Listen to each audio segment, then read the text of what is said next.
Hello, आदाब, नमस्कार, सत श्री अकाल, प्रणाम, Shiva emotionally and Musically yes, आप सभी का तहे दिल से स्वागत करती हैं, इस्तकबाल करती हैं। बात अभी बाकी है क्योंकि टॉप नॉच मैजिक मेकर्स मैं इन्हें कहूंगी, yes, music makers of our Indian music industry are back in our studios at this time बड़े नाज के साथ, यस, नाज के साथ इसलिए क्योंकि हम सभी को उन पर नाज है, फक्र है।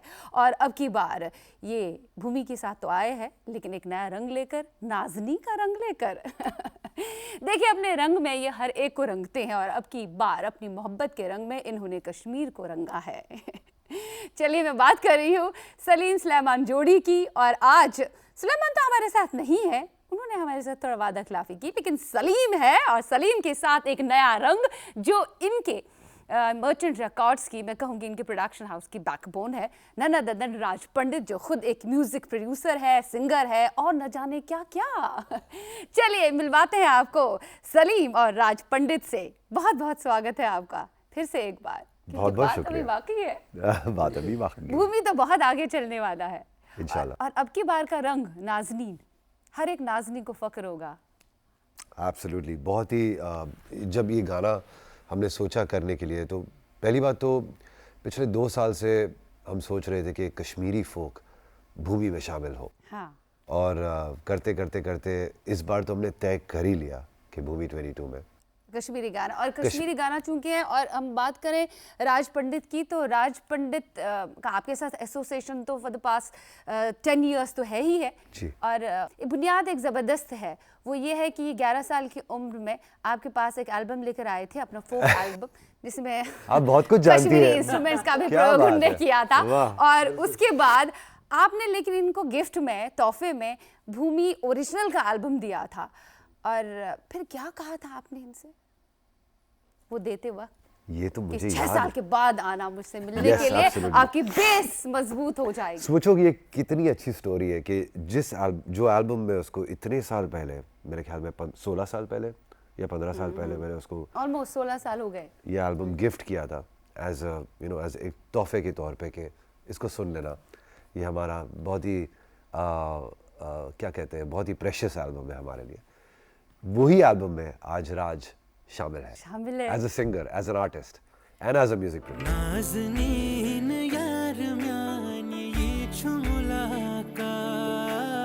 इनके तो फैन थे ही आप, साथ ही साथ बाकी म्यूजिक कंपोजर्स के भी आप फैन थे। आप विशाल चगर के फैन थे, आप अजय अतुल के फैन थे, आप रहमान साहब के फैन थे। इन्हीं के पास क्यों? और इनके पास जब इन्होंने एल्बम आपको दिया भूमि का, तो उसके बाद क्या क्या चीज़ें आप जहन में लेकर घर गए? उसके बाद आपने कहा कि नहीं, अपनी बेस को पुख्ता करना है और फिर यहाँ जाके एज एन इंटर्न इनके साथ शुरुआत करनी। तो मैं एक्चुअली बहुत छोटा था, मैं अपने पेरेंट्स के साथ सर को मिलने गया था स्टूडियो में, और I was only I think 11 और 12 इयर्स ओल्ड। तो मैं जितने भी म्यूज़िक उस समय सुनता था फिल्मों का या उसके अलावा भी, हमेशा मेरे टॉप फेवरेट्स में सलीम सुलेमान के गाने होते थे। And I always wanted to like work with them, assist them, be in the studio, learn something जहाँ तक उन्हें हो सके। तो मैं जब स्टूडियो में गया साथ में अपने पेरेंट्स के साथ, तो वहाँ से निकलते हुए सर ने, उनको जब पता चला कि मैं भी म्यूज़िक सीख रहा हूँ और पढ़ रहा हूँ, he gifted me this album CD which was recorded in released in 1999, 2000 में रिलीज हुआ था एल्बम। तो उन्होंने कहा कि हमारा ये एल्बम है, you should check it out.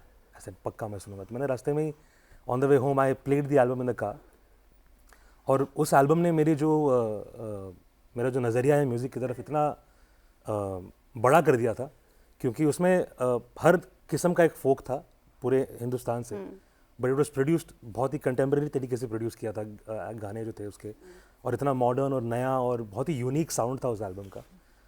तो मैं तो as a 12 year old music student मैं तो पगला गया था एल्बम सुन के कि ये कौन सी अलग दुनिया है, which I was not aware of, कि ऐसे भी हम अपना फोक म्यूज़िक प्रेजेंट कर सकते हैं, ऐसे भी हम अपने हिंदुस्तान का म्यूज़िक दुनिया के सामने ला सकते हैं।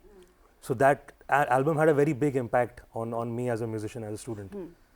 तो जब 20 साल बाद उस एल्बम के जब हमने भूमि 2020 में पे काम करना शुरू किया, तो it felt like a circle that came back, full circle, because it was Dream that come album which inspired me so much to keep pursuing music। और बस 20 साल बाद इसी एल्बम का एक हिस्सा होना मेरे लिए बहुत बड़ी हिस्सा होना बड़ा। 2020 में आपने 2 गाने भी गाए थे, इनफैक्ट आप को प्रोड्यूसर भी रहे उसके, और फिर वो सिलसिला आगे तक। ये कि आपका ताल्लुक जो है कश्मीर से है ही, और आपकी मम्मी जो है नीरजा पंडित, वो भी बहुत बड़ी folk singer Jammu and Kashmir की हैं, और आपके पापा बहुत बड़े फिल्म प्रोड्यूसर हैं अशोक पंडित साहब। तो हम ये कह सकते हैं आपके घर से ही ये शुरुआत हुई थी। बिल्कुल। और फिर भी जब आप सलीम सुलेमान साहब के पास गए तो ये तो बहुत ज्यादा स्ट्रिक्ट है चीजों को लेकर। ना हाँ, ये पुख्ता होना चाहिए, ये नहीं चलेगा, परफेक्शनिस्ट है ये। Perfectionist। क्या चीज़ें बिगनिंग में हुई, क्योंकि आपने इनके साथ काफ़ी स्क्रैचेस वगैरह भी गाए होंगे, और अरिजीत सिंह के लिए स्क्रैच शायद गाया होगा आपने, किन किन के लिए, सुनिधि चौहान, श्रेया सबके लिए, सबके लिए। तो शुरुआत में जब इन्होंने कहा आपको स्क्रैच गाने पड़ेंगे, ये करना पड़ेगा, कितने टफ थे ये एज ए मेंटर? जरा भी नहीं टफ। तो मतलब मैं तो आई यूज्ड टू वेट कि कब मुझे कुछ you know he would assign me something and I would do it with full conviction, जैसा आज भी मैं करता हूँ। और वो इन पिछले 11 सालों में जितना मैंने सीखा है सर के साथ, I don't think any music school in this world can teach me what I learned. तो डांट पड़ती होगी कुछ चीजों को लेकर। अच्छा, आपको इनमें क्या खासियत लगती है? बहुत अच्छे स्टूडेंट है आपके लिए ये, और क्या इन्हें जो दूसरों से जुदा करती है, बिल्कुल हटके है, क्योंकि इतना लंबा एसोसिएशन किसी सिंगर के साथ जिसने आपके साथ एज इंटर्न शुरू किया आप लोगों के साथ, उसके बाद कंटिन्यूसली आपकी टीम का एक हिस्सा बन गए, बैकबोन बन गए, और हर एक प्रोजेक्ट में इनका योगदान है। क्या कुछ इनमें खासियत है जो इन्हें दूसरे लोगों से जुदा करती है? बहुत सारी क्वालिटीज़ है राज में। एक तो पहली बात तो as an artist he is an allrounder. बचपन में राज ने तबला भी सीखा है, और ज़ाहिर है वो बहुत अच्छा गाता है, और उसको म्यूज़िक की समझ है पूरी तरह से। इंडियन म्यूज़िक का बेस होना बहुत ज़रूरी है, जो इसकी फैमिली से इसकी मम्मी से मिला है। वेस्टर्न म्यूज़िक की समझ करते राज ने बहुत अच्छा पिकअप किया है, खुद बहुत अच्छा गाता है, वेस्टर्न आर्टिस्ट को फॉलो करता है। इसकी जो चॉइस है वेस्टर्न आर्टिस्ट फॉलो करने की, वो बड़ी अच्छी है। इसके अलावा इसकी फिल्म की सेंसिबिलिटी ये बड़ी अच्छी है, जो उसको उसके पापा से मिलती है, राइट। तो हर चीज़ में as an artist he is very very. दूसरी बात, simple thing like you know colour schemes, ये जो छोटी छोटी आर्टिस्टिक चीज़ें हैं, ये बड़ी इम्पॉर्टेंट चीज़ें होती है आजकल की, because as an artist you have to have knowledge for everything, चाहे वो फिल्म्स हो, आर्ट हो, म्यूज़िक तो है ही ऑब्वियसली। और ये सब करने के बाद you know you have to have a good heart, और वो सबसे बड़ा इम्पॉर्टेंट होता है, जो राज में बहुत ही अच्छे, इसके पेरेंट्स ने उसको बहुत कमाल के वैल्यूज़ दिए हैं। एंड यू नो मैं इनके पेरेंट्स को तो जानता ही हूँ राज के, but I also new his दादी, जो खुद एक बहुत ही कमाल की ह्यूमन बीइंग, बहुत ही अच्छी इंसान और बहुत ही यू नो बहुत अच्छे संस्कार हैं। तो ये सब चीज़ों से बहुत फ़र्क पड़ता है। एक तो क्या है, आपके पास बहुत टैलेंट हो और कमाल की नॉलेज हो, लेकिन आपके वैल्यूज़ थोड़े से डगमगाए हुए हैं ना, तो फिर आदमी हिल जाता है। बट राज की जो बुनियाद जो है ना, ये बहुत ज़रूरी मजबूत है, संस्कारी हम कहेंगे, संस्कारी है। तो सेंसिबिलिटी के साथ सेंसिटिविटी भी बहुत ज़रूरी है।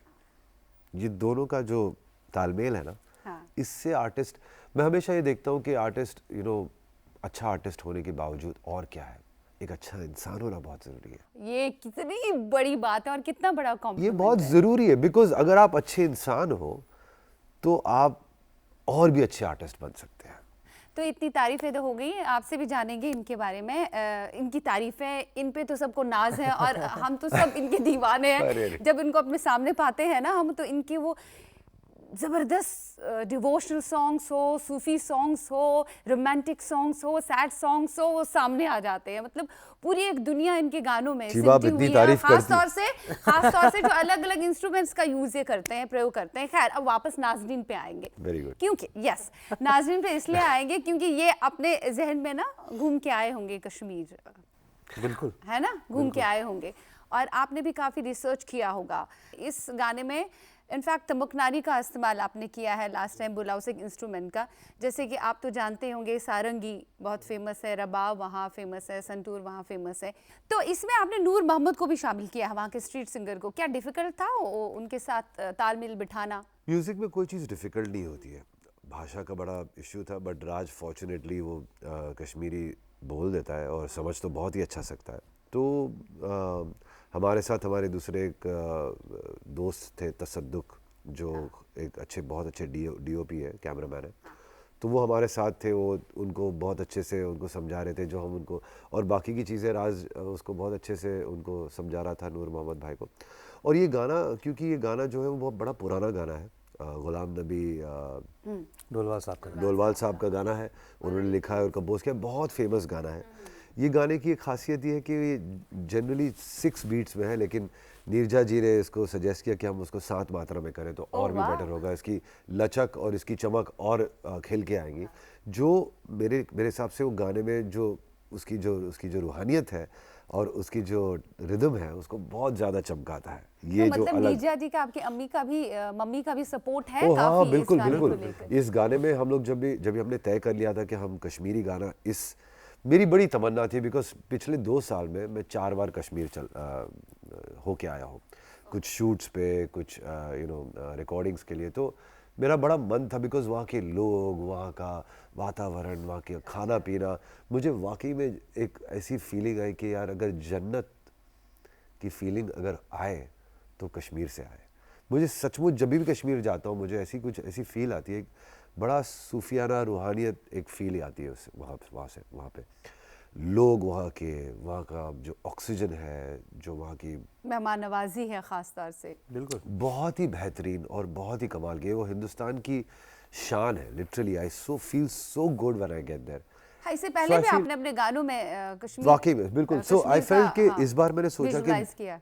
भूमि सच एन इम्पॉर्टेंट प्रोजेक्ट हम सब के लिए, हमारे सलीम सुलेमान और जितने भी हमारे म्यूज़िक लिसनर्स हैं जो भूमि से जुड़े हुए हैं, उन सब के लिए इतना एक इम्पॉर्टेंट एस्पेक्ट हो गया है भूमि, दैट आई फेल्ट कि कश्मीर का रंग, कश्मीर का कल्चर, कश्मीर का ट्रेडिशन, उसकी गायकी, गाना, वो ज़रूर भूमि में शामिल होना चाहिए। तो इस बार मैंने डिसाइड कर लिया था, और मेरी बड़ी तमन्ना थी कि राज जो कि कश्मीरी पंडित है, वो एक कश्मीरी मुस्लिम के साथ एक गाना कोलैबोरेशन में करे। वो मोहब्बत का सबूत, इसका मैसेज जो है बड़ा पॉजिटिव हो, बड़ा पीसफुल हो।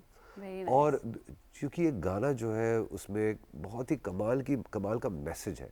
नाज़नीन जो एक अपने मुर्शिद को भी आप कह सकते हैं, अपने माशूक को भी कह सकते हैं, और बड़ा लव और प्यार का मैसेज है इस गाने में, और लाइफ की एक फिलॉसफी है इस गाने में। भूमि है कश्मीर की, बिल्कुल। आहा, क्या बात है, भूमि भी इसमें जोड़ दिया आप। वो थोड़ा सा, वो मुझे लगता है आपका कंट्रीब्यूशन होगा। जी बिल्कुल, ये वाकई भूमि जोड़ ही दो, बिल्कुल। प्रमोशन भी होगा और साथ ही साथ। आदित्य कलवे बहुत ही टैलेंटेड आर्टिस्ट है, सिंगर, म्यूजिशियन है, और लिरिक्स भी लिखता है। हाँ। उसको मैंने बोला कि कुछ हम लोग इसमें, मेरी थोड़ी सी एक सेल्फिश, एक क्या कहते हैं, Attitude। इच्छा थी मेरी कि मैं, गाना तो वैसे गुलाम नबी साहब का है, हाँ। लेकिन इसमें मैंने सोचा कि कुछ हिंदी उर्दू के लाइंस आ जाए तो कॉमन मैन जो Understand कर सके। कश्मीरी जो लैंग्वेज से ज़्यादा वाकिफ़ नहीं हो या जिसको समझ नहीं आती हो, वो एटलीस्ट समझ पाए 6 लाइनों में कि ये गाने में क्या रंग है, इसकी स्पिरिट क्या है, इसकी स्पिरिट क्या है, इसका कलर क्या है, इसका मैसेज क्या है। तो वो 3 लाइन जो थी वो बड़ी कमाल की थी। शुरुआत होती है कुदरत से है वास्ता, जन्नत का है रास्ता, सरजमी हर पीर की, तीर्थ हर रागीर की, भूमि है कश्मीर की। वाह, तो बड़ा अच्छा लिखा है ये, और सिर्फ 5 लाइनों में हमने पूरे गाने का एक स्पिरिट, एक समावेश इसको इसमें। वो इमोशनल बॉन्ड है, इमोशनल मोमेंट्स है। जब इन्होंने कहा कि नूर मोहम्मद को भी शामिल किया, हम चाहते थे कि मोहब्बत का संदेश लोगों तक पहुंच जाए, जो आज के दौर हाजिर में हो रहा है कि भाई हिंदू मुस्लिम वगैरह ये सब जगह चल रहा है, लेकिन वहाँ के पंडित लोग जो है, वहाँ के कश्मीरी जो है, वो जो कश्मीरियत वहाँ की एक साथ मिलकर है, उसको हमें दिखाना है लोगों को। यार एक दूसरे से उलझे हुए नहीं है वो, उनका एक दूसरे से वास्ता है और वाबस्ता रखते हैं वो एक दूसरे से, तो वो मिलजुल के रहना चाहते हैं। ये संदेश बहुत ही अच्छा है। और आपकी क्या यादें हैं कश्मीर को लेकर जब ये गाना आप कर रहे थे? जी, कि उन्होंने कहा कि आपका इनपुट बहुत ज़्यादा रहता है, टेक्निकल इनपुट तो है ही, एज ए प्रोड्यूसर भी काम करते हैं, हरकतें हैं, सिंगिंग है, बाकी चीज़ें हैं, कंपोजिशंस है, तो बाकी क्या इस गाने में स्पेशली आपके इनपुट्स रहे जो शायद ये ना जानते होंगे और आपको ज़्यादा ऐसा इसका एक्चुअली बिल्कुल ऑपोजिट था बिकॉज मैं आपको बताइए गलत फहमी है आपकी मेरी गलत हम तो ये कहेंगे कश्मीर से ताल्लुक रखता है अंडरस्टैंडेबल है बंदा, हाँ। बट हमारा मकसद इस गाने के साथ ये था कि फोक म्यूजिक तो हमने सुना ही है कश्मीर का और ट्रेडिशनल अंदाज में हम सालों से गाते आ रहे हैं, रिकॉर्ड करते आ रहे हैं, रिलीज करते आ रहे हैं, बट इस गाने को, इस फोक अंदाज को आप एक कंटेम्प्रेरी वे में और एक नए अंदाज में कैसे लाया जाए, तो मैं बहुत ही ज़्यादा अटैच था उस फोक साउंड से बिकॉज मैं बड़ा हुआ हूँ वो सुन के, वो गा के, वो यू नो मैंने इतनी सारी चीज़ें वो जहन में इतनी बस गई हैं कि मुझे उससे एक्चुअली थोड़ा डिस्टेंस होना पड़ा कि नहीं सर आप you give this a very new colour because मैं बहुत ज़्यादा अटैच्ड हूँ यू नो अपने उस ट्रेडिशनल साउंड से, तो फिर उससे कुछ नया नहीं होगा।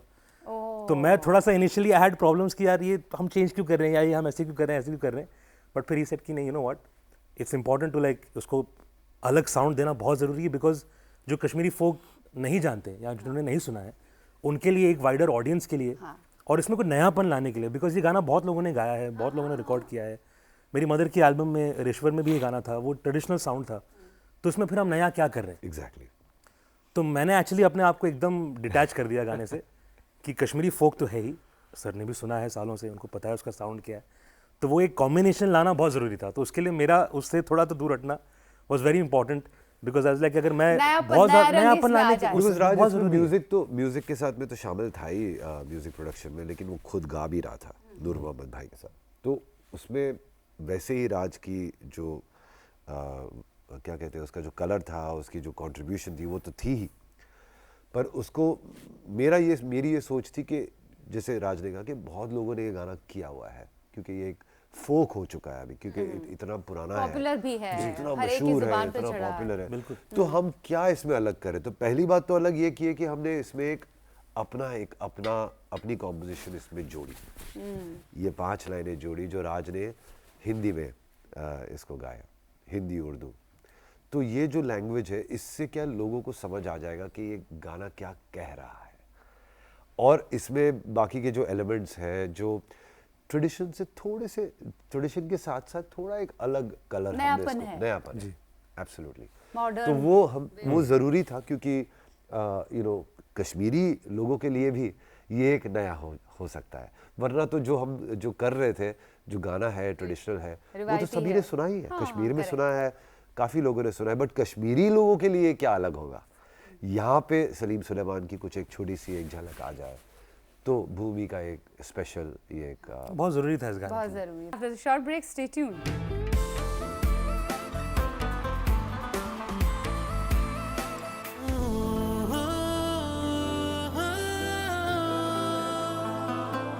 बात अभी बाकी में, अभी और भी बातें बाकी हैं सलीम सुलेमान जोड़ी के सलीम के साथ, और इनकी एक और बहुत ही प्यारी जोड़ी जो इनके साथ जुड़ गई है सालों पहले, 10 साल पहले, राज पंडित, बहुत ही बेहतरीन सिंगर, म्यूजिक प्रोड्यूसर, डांसर और क्या क्या यार, कंपोजर, मल्टीटास्कर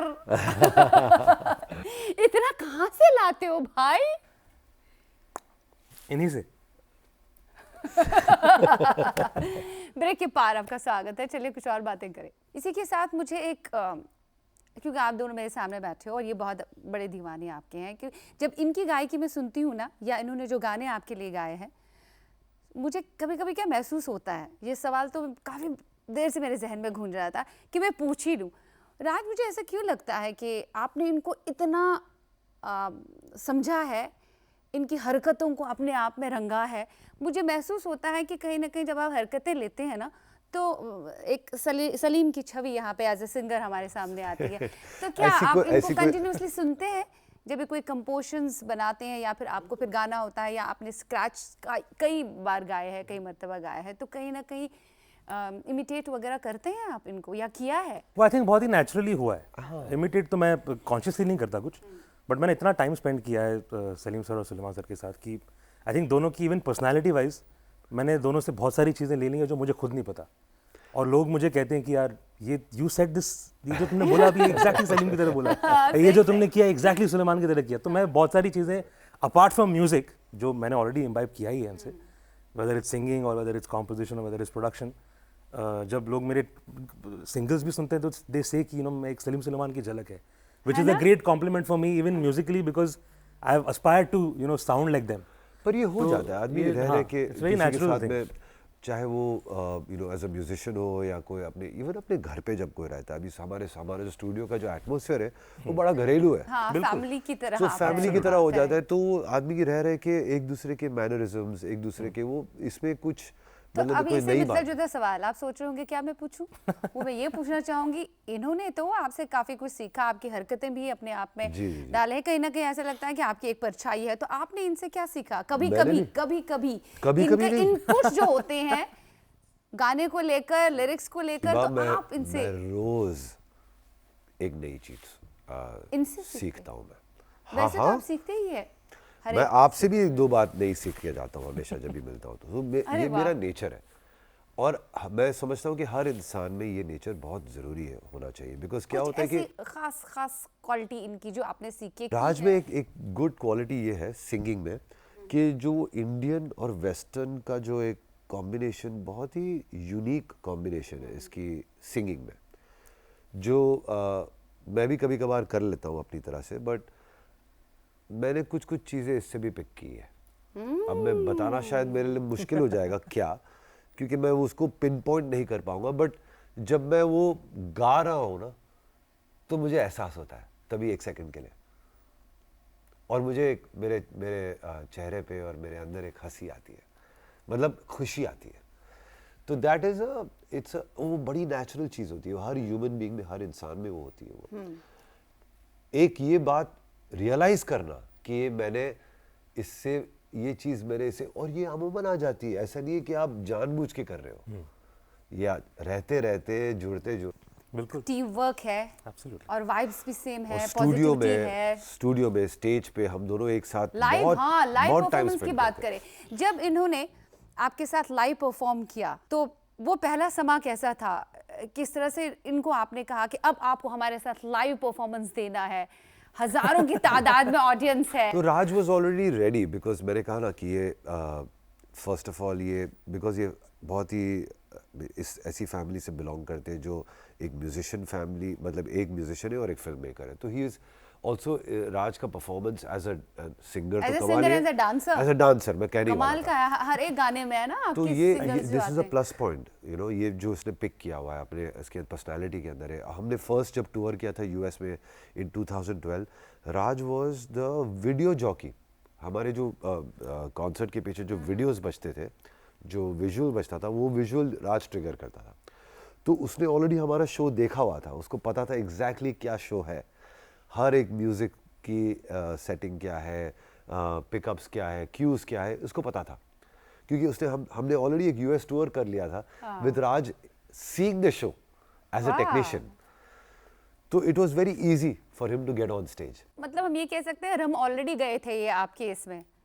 बिल्कुल, मैं तो आपके मौके रंग- ढूंढता था। हाँ। और मुझे मिलते भी थे मौके, because they were so open कि लाइक अच्छा सर आज ये लकीली अगर लोकल कोई शो है बॉम्बे में है या पुणे में है, आई बी लाइक मैं I just come and click some pictures, तो मैं कैमरा लेके I would do photography because I और वांटेड इतने अच्छे फोटोज लेता था Raj, because he is multi talented guy. एक आदमी, एक आर्टिस्ट को एक एस्थेटिक सेंस जब Sense होती है होना ना, जरूरी होता तो है। बहुत फर्क पड़ता है उससे, उसमें वो, और वो क्या है, वो चीज़ बढ़ती है फिर, मतलब आपकी एस्थेटिक सेंस भी बढ़ जाती है, बिकॉज आपके पास, आपको पता है आप अच्छा गाते हो, म्यूजिक भी करते हो, डांसर you have भी an eye अच्छे for हो, हाँ, तो एक्टर भी अच्छे हो। कोशिश में आपके सब करता गानों हूँ। में कितनी अच्छी एक्टिंग की है इन्होंने। of course, तो I wanted always to be like a sponge. मैं आज भी वैसे ही अप्रोच रखता हूँ कि जो जहाँ पे जो सीखने को मिले वहाँ जस्ट से ले अब्सॉर्ब। और मेरा भी ऐसा ही है। इज एग्जैक्टली आई आप तो फॉलोड आपने लास्ट टाइम भी आपसे बात हुई, हाँ, मैं भी आज आप कभी आज संतुष्ट होते ही नहीं है, हाँ, कुछ नहीं। और चाहिए। लास्ट टाइम इन्होंने कहा था कि हर एक मैं परफेक्ट चीज चाहता हूँ, मैं कभी संतुष्ट होता ही नहीं हूँ। अब चूंकि आप एज अ टीम इनके साथ काम करते हैं, 24/7 इनके साथ आप हैं, जी। सो किस किस बात को लेकर ये कहते हैं, नहीं आप कहते होंगे ना परफेक्ट हो गया यार, ये कहते होंगे नहीं नहीं नहीं और चाहिए और चाहिए और चाहिए, आप और बताओ। I think I am worse now.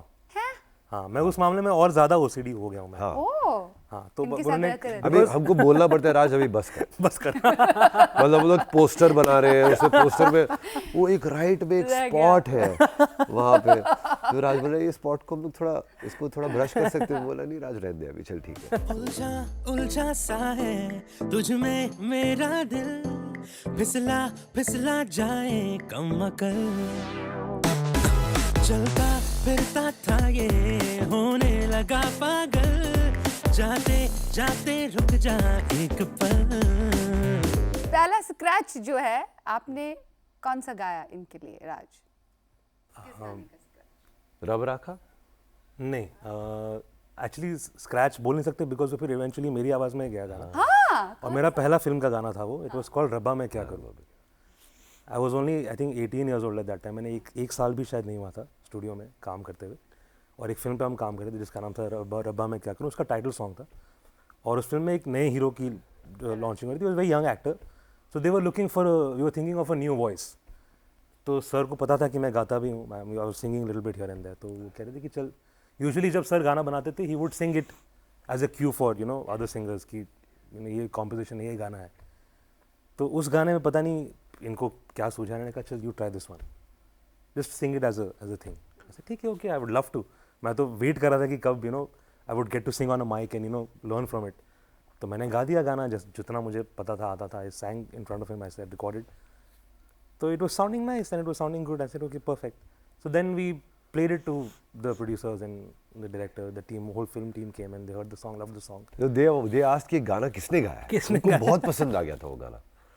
तो ये बहुत ही अच्छी पॉजिटिव साइन थी, बिकॉज हमने ऐसे ही सोचा कि चलो राज यू स्टार्ट। और मेरे हिसाब से वो एक्टर फिल्म में उसकी उम्र कुछ 23-24 साल की थी, हाँ, तो इनकी उम्र भी वैसी थी, तो बहुत फिट अच्छी बैठता मैच था। कर रही थी। हाँ और सबसे पहले तो सुलेमान सर जब स्टूडियो आए, उनके सामने रिकॉर्ड नहीं हुआ था, तो he was, we just played the song, he said, तो ही आस्क्ड हिम कि किसने गाया है, कौन गा रहा है, हाँ, तो ही सेड कि नया सिंगर है। अच्छा अच्छा, ओके। तो मैं वहीं बैठा था, तो इसने गाया। अच्छा, वो पहचान नहीं पाए आपके क्योंकि साथ उन्होंने काम मेरी करते आवाज़ थे। सुनी नहीं थी पहले, राइट? ये मेरा पहली बार मैं उनके लिए कुछ रिकॉर्ड किया था मैंने, ओके, तो he was also equally surprised. So पहला स्क्रैच जो है वो सॉन्ग बन गया और फिल्म एंड में इट आ रिलीज्ड गया। In my voice, it released in my voice. उसके बाद आपने सोचा होगा इनको हम यूज करें, इस्तेमाल करें, और भी सोचा नहीं, तय कर Every लिया project. था। तय ही कर लिया।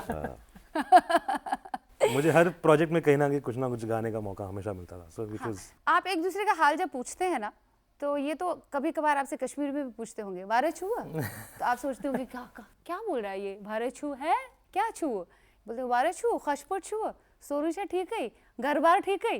कमाल है यार, आप तो बहुत अच्छा से बोल लेती है कश्मीरी।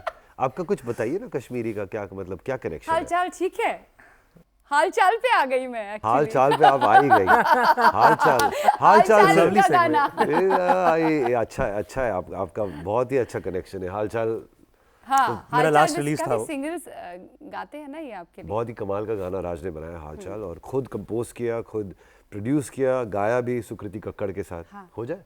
हो जाए। बिल्कुल। हाँ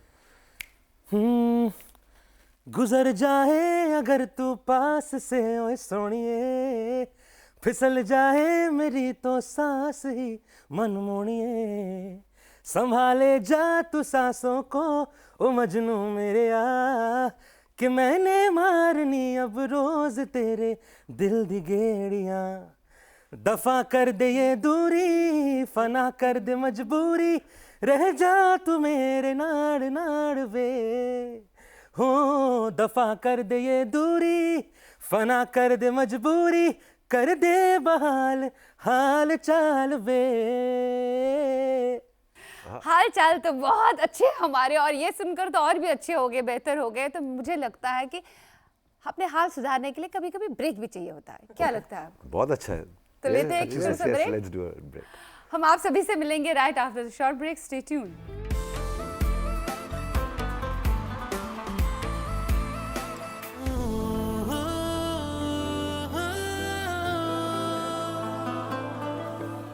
बात अभी बाकी में, अभी और भी बातें बाकी हैं सलीम सुलेमान जोड़ी के सलीम के साथ और राज पंडित। ब्रेक के पार आपका स्वागत है। मैंने ये भी सुना है, जिन बड़े बड़े सिंगर्स से ये गवाते हैं सलीम सुलेमान साहब, चाहे सुनिधि चौहान हो, श्रेया घोषाल हो, सोनू निगम है, तो वो भी कभी कभी आप इतना अच्छा स्क्रैच गाते थे, वो भी कभी कभी आपसे वो चीज ले लेते थे? बिल्कुल नहीं, मतलब बिल्कुल बिल्कुल नहीं वो हो रहा है है। ना? भाई सोनू निगम ने भी ये जिक्र किया इस चीज़ का कि राज ने इतना अच्छा इसकी जो बुनियाद है वो बना के रख ली थी कि फिर it became very easy for everybody. So ऐसा होता है क्योंकि कॉम्पोजिशन बनाने के वक्त because Raj is always there when I am making the song, तो वो कुछ डायनामिक्स पकड़ लेता है जो कॉम्पोजिशन की होती है।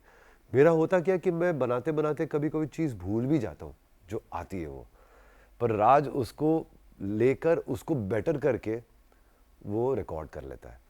तो उससे क्या होता है कि एक चीज़ जो जो एज ए कॉम्पोजिशन जो हमने तय की है वो और भी बेटर हो जाती है, क्योंकि राज उसको एज ए सिंगर अपने तरह उसको विजुलाइज भी करते हैं। हाँ उसको नहीं उसको अपने अंदाज में उसको फिक्स करके वो डाल देते, तो उससे क्या है और प्यार और बढ़ जाता है गाने में। मतलब कहीं आपकी बातों से, दोनों की बात से फील ही नहीं होता, ऐसा लगता है कि आप दोनों एक ही है। जिस तरह सलीम सुलेमान साहब एक है, अब राज भी एक ही है, Absolutely. थिंकिंग एक है, जस्टिस करना अपने काम के साथ, और एक ही सोच लगता है, मिलती जुलती Absolutely. सोच है, बिल्कुल। एक ही प्लेटफॉर्म पे सभी है। बिल्कुल। और अच्छा, अभी भूमि की वापस बात करें क्योंकि हमें भूमि की ज्यादा बात करनी है ना।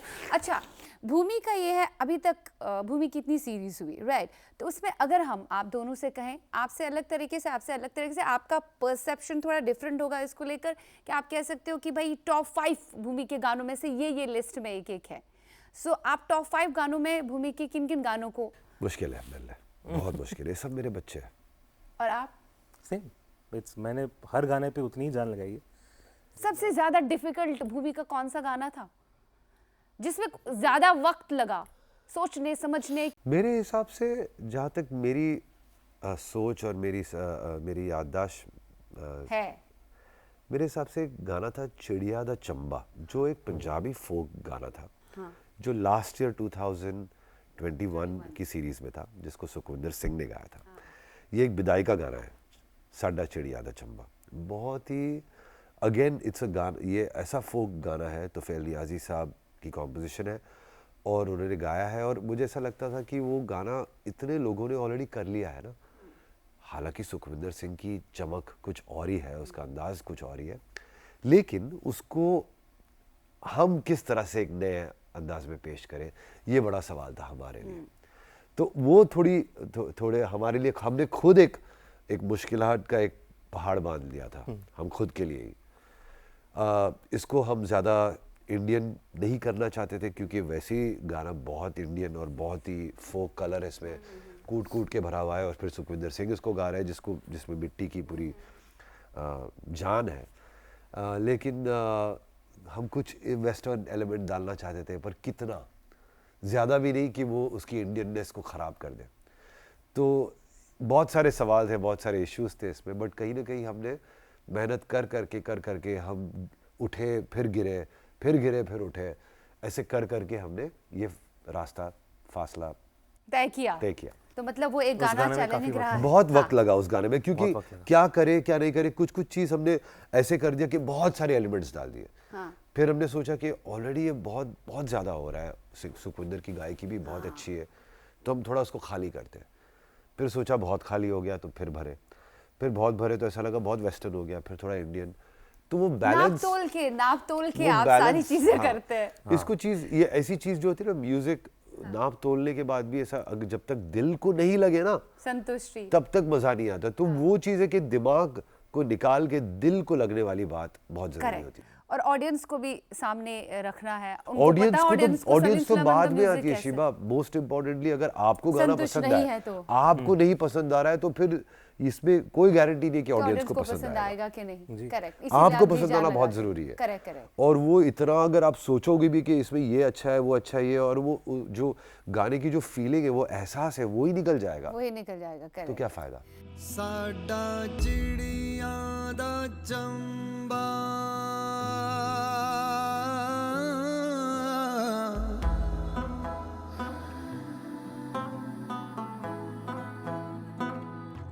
साडा चिड़िया दा चंबा वे बाबूरा वे। अच्छा, आपके इन गानों में ना जितना भी इन्होंने आपके साथ अभी तक काम किया है या कर रहे हैं, इनके सिंगल्स भी आप सामने ला रहे हैं, आ रहे हैं, गा रहे हैं उसमें और डांस भी कर रहे हैं और साथ में ऐसे फील दे रहे हैं कि बहुत बड़े एक्टर है। तो मुझे लगता है कहीं ना कहीं आप एक म्यूजिकल फिल्म बनाएंगे खुद ही, मर्चेंट रिकॉर्ड ही बनाएगा और इसको एज एन एक्टर भी लॉन्च करेगा। ऐसा बड़ा लगता अच्छा है आइडिया मुझे। दिया आपने, इंशाल्लाह बड़ा अच्छा आइडिया दिया आपने। एक्सप्रेशन से देख के हर एक जैसे आदमी कहते हैं कश्मीरी में, जिंदा वार दिल का। लिया। बोर्ड्स पे देखते हैं इनके गानों में, हाँ कभी कभी आप ड्रम लेकर सामने आ जाते हैं।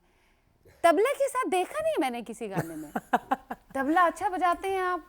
तबला अच्छा बजाता था। क्यों? बिकॉज बचपन में सीखा था, कई सालों तक सीखा।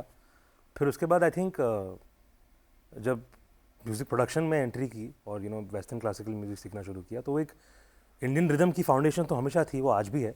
जब भी हम गाने अरेंज भी करते हैं, प्रोड्यूस करते हैं, तो वो एक जो समझ है वो तबले सीखने से ही मिली है मुझे। बट आई थिंक जो रियाज और जो practice as a tabla player आपको चाहिए, वो मेरी नहीं रही काफ़ी टाइम तक। तो then I wouldn't call myself a good tabla player. But tabla की जो एक समझ है, जो वो फाउंडेशन वो जो इंस्ट्रूमेंट ने मुझे दिया of rhythm, of Indian music in general, वो आज तक मुझे काम आता है। तो मैं I am grateful to my parents कि उन्होंने ये सोचा कि इसको तबला सिखाते, और उन्होंने वो पकड़ी मेरी, दे कॉट द बग कि ये इसको है रिदम का सेंस, तो इसको सिखाना चाहिए। सो तबला प्लेयर तो मैं खैर नहीं हूँ, बट तबला स्टूडेंट ज़रूर रहा हूँ। इंस्ट्रूमेंट्स ऐसी चीज़ होती है ना, जब एक आपको मतलब अगर आप उसको थोड़ा सा आप छोड़ देना तो वो खुद आपको छोड़ देता है। तो इसने छोड़ा नहीं है, लेकिन रियाज बहुत ज़रूरी है। अब ये इतनी सारी चीज़ें कर रहा है, और इसकी क्या बात करूँ, मैं अपनी भी बात कर रहा हूँ। मैं एज अ कीबोर्ड प्लेयर एक ज़माने में, जब मैं सिर्फ कीबोर्ड बजाता था, मैं बहुत अच्छा बजाता था।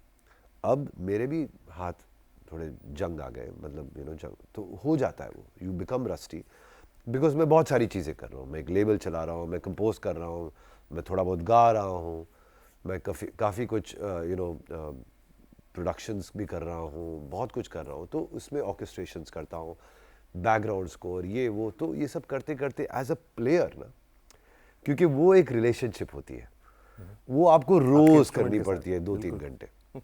As a musician, as a player वो करना पड़ता है आपको। और जब आप मल्टीपल चीज़ें करते हो तो जाहिर है वो फिर वक्त नहीं रहता। अच्छा, कुछ कश्मीरी आपने इनको सिखाई है? कभी कभी कोई एक आधा कश्मीरी लाइन इनसे कभी बात करते हैं, या इन्होंने कहा आपने एक लैंग्वेज? कश्मीरी लैंग्वेज मेरे लिए बहुत मुश्किल मैं समझता हूँ, बिकॉज वो उसमें फ़ारसी की एक झलक है, राइट? एम आई राइट? बिल्कुल, हाँ। तो थोड़ा सा वो मेरे लिए मुश्किल है, आई फील। बट आप तो बोलते होंगे ना? बट कुछ वर्ड जैसे महारा कहते हैं किसी को, महारा या वारकार कहते हैं, तो एक दो वर्ड्स सर ने पिकअप कर लिया। मैं जब बोलता हूँ या मैं किसी को लिखता भी हूँ मैसेज में, तो वो पिकअप किए इन्होंने। बट आमूमन ऐसे बात नहीं होती। अच्छा, अब इनकी तारीफ में आप कश्मीरी में कुछ कहिए। अरे यार, ये क्या धर्म संकट में डाल दिया आपने।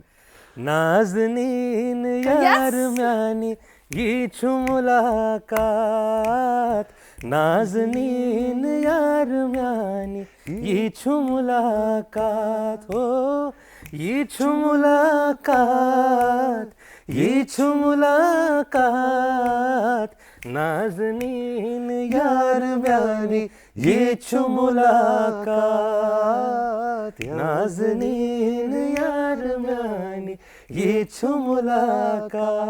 प्रोनाउंसिएशन तो देखिए, वाह। There you go. इससे बढ़िया क्या म्यूजिक ऐसी चीज है यार, मैंने ये जो मुलाकात, म्यूजिक ऐसी चीज है ना कि वो आप खाली, अभी ये तो कश्मीरी है, बहुत सारे लोग जो हिंदुस्तान से दूर रहते हैं, अमेरिका में जो लोग वहाँ पे पले बड़े हैं, जिनको हिंदी उर्दू की कुछ समझ ही नहीं है, वो आजकल म्यूजिक के थ्रू भाषा समझने लगे हैं।